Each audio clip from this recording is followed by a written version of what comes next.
Okay. So, ang goal natin ngayon is i-drain yung tubig sa gilid ng pool, yung kanal na tinatawag. Kasi naiipon yung lumot doon. Okay, i-drain natin siya. Una patayin. Make sure nakapatay ito.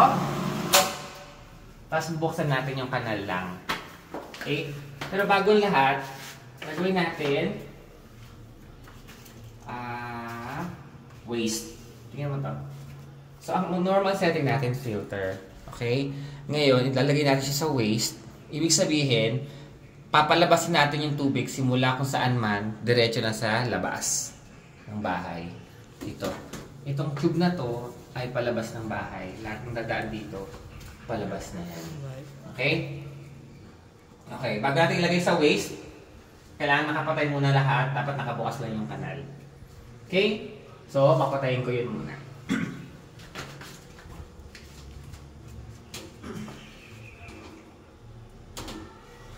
Okay. Tayin natin to. Yun yung matigas. Ayun na.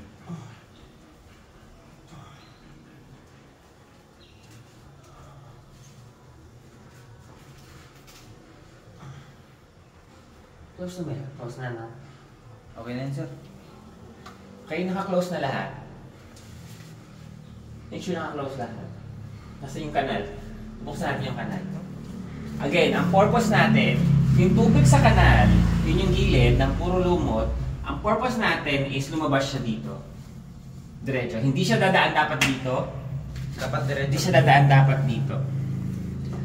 Diretso dapat dito. Kasi pag dumaan siya dito, yung lumot na dala niya ay hahalo pabalik sa pool. Dudumi. Dudumi siya. So, importante na hindi siya dumaan dito. So, ilipat ko siya sa waste. Para diretso siya dito. Hindi siya dadaan dito. Kasi ito mo, filter. Ibig sabihin, dadaan siya sa filter. Waste, diretso siya sa Kanan. waste. Okay? Punta muna ako sa bubak taas, sir. Okay? Brush ko yung ano. Dali lang. Basta natin ito? Sige po. Basta na. Ngayon, pause mo. Pwede ko i-pause yan. Pause. Start mo. Taka dito. So, dapat, itataboy natin ngayon yung tubig papunta dun sa butas.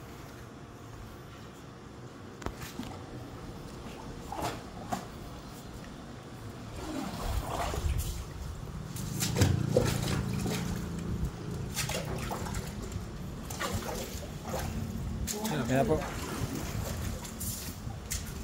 So, gagawin natin yan once a week or basta at anytime makita natin puno. Yeah. Ngayon siya dapat. Okay na? Okay.